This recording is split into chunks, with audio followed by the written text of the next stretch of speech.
নমস্কার, আমি স্নেহা চট্টরাজ আবারও আপনাদের সামনে নতুন পাঠ পর্ব নিয়ে চলে এসেছি। রাম ও নারায়ণের রামকে স্মরণ করে আমরা আবারও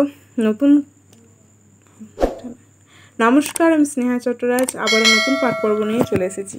আজকের আলোচনার একটি গুরুত্বপূর্ণ বিষয় নিয়ে। অনেকেই বলেন রাম ও নারায়ণের রাম নাম জপ করা পাপ, কিন্তু আসলে কি তাই, নাকি এটা শুধুই মানুষের ভুল ধারণা? চলুন আজকে আমরা সেই সত্যটা জেনে নিই। আমাদের সমাজে একটা বড় সমস্যাই হলো ভুল ধারণা। যখন মানুষ আসল সত্য জানে না, তখন অযথা ভয় পায়।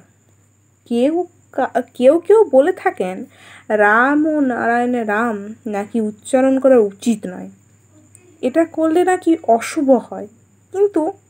কিন্তু একবার ভেবে দেখুন সত্যি কি ঈশ্বরের নাম নেওয়া কখনো অশুভ হতে পারে? শাস্ত্রের সত্য, হিন্দু ধর্মের মতে রাম আর নারায়ণ দুই নামেই পরমেশ্বর মহাপবিত্র নাম। রাম নামে যিনি আনন্দ দেন, যিনি ভক্তের হৃদয়ে শান্তি দেন, আর নারায়ণ মানে যিনি সমস্ত জীবের আশ্রয়দাতা। যেখানে এই দুই নাম একসাথে উচ্চারণ করা হচ্ছে, সেখানে কিভাবে পাপ হতে পারে? বরং এই নাম জপ করলে মনের অশুদ্ধি দূর হয়, জীবন থেকে দুঃখ আর অশান্তি কমে যায়। আমরা যদি একটু গভীরভাবেই ভাবি, পাপ কখন হয়? পাপ হয় যখন মিথ্যা বলি, অন্যের কাজ করি, অন্যকে কষ্ট দিই, অথবা লোভ হিংসায় ডুবে যায়। কিন্তু ভগবানের নাম জপ করলে কখনো পাপ হয় না, বরং পাপ থেকে মুক্তি পাওয়ার সবচেয়ে বড় উপায়ই হলো ভগবানের নাম নেওয়া। যদি আমরা ভগবানের নামেই ভয় পাই, তাহলে আমরা নিজেরাই নিজেদের থেকে দূরে চলে যাই। এই নাম জপ করার মাধ্যমে যে মুক্তি, যে শান্তি, যে ভক্তি, ভরসা থাকে, সেটাই হারিয়ে ফেলি। তাই ভুল ধারণা আমাদের ভক্তিকে দুর্বল করে দেয়। ভক্তিকে শক্তিশালী করতে হলে ভগবানের নাম নেওয়া অবশ্যই দরকার। এটা আমারও মনে হয়, আপনাদেরও কি মনে হয় সেটা অবশ্যই কমেন্টে লিখে জানাবেন। এবারে সন্তান দলকে আমাদের প্রভু কয়েকটি কথা বলেছেন। চলুন এই কথাগুলি আপনাদেরকেও শোনানো যাক। শিশু বয়স থেকেই যে অমূল্য সম্পদের সন্ধানে যতটা উপলব্ধি করেছি, সেই পরিপ্রেক্ষিতে বলছি, কেউ আমাকে ভগবান বলুক, অবতার বলুক, আর শয়তানি বলুক, সেই অমূল্য সম্পদের কাছে ওই সব বিশ্লেষণের কোনো মূল্যই আমি দিচ্ছি না। আলোচনা সমালোচনা করলে এই নিয়ে এদের পিছনে সময় নষ্ট করা চলবে না। সুতরাং কে আমাকে কি বললো সেটা কিন্তু আমার কোনো দেখবার দরকার নাই।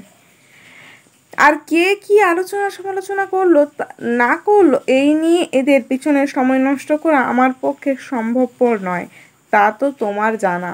প্রশ্নকারী: আগে হ্যাঁ, মহাপ্রভুর ভবিষ্যৎবাণী অনুযায়ী কুলপঞ্জির দিক থেকে মহাপ্রভুর মাতুল বংশের রক্ত হিসাবে স্বীকার করতেই হবে। আপনি এই বংশের।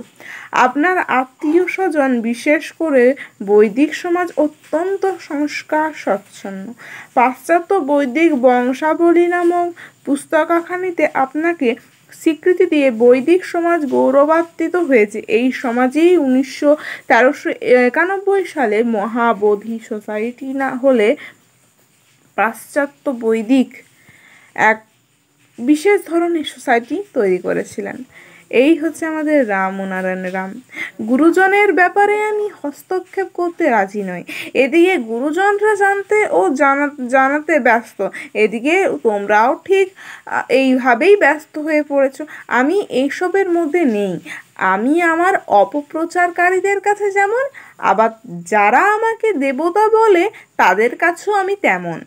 অপপ্রচার করতে করতে ধোপার পাহাড় হয়ে গেছে, আবার সুনাম করতে করতেও সাগর ভরে গেছে। দুই আমার কাছে সমান। তাই আগেই বলেছি, আমি কোনো গল্প, কল্পনা বা ধারণার কথা পছন্দই করি না। ভাবের ঘোরে আমি সবসময় উচ্ছ্বসিত হওয়া আমার রীতির বিরুদ্ধ। বহু পরিশ্রম করে তোমরা যেসব সত্য তথ্য সংগ্রহ করেছো এবং মাতুলালয়ে মহাপ্রভুতে পরবর্তী যেসব ঘটনা সংযোজন ও পরিবেশন করেছ, সেসব বিষয়ে আমি কোনো মন্তব্য করব না বলেই দিয়েছি। সুতরাং এ বিষয়ে আমাকে আর জিজ্ঞাসা করবে না। আজ এই থাক বলে রামনারায়ণ রাম উঠে গেলেন।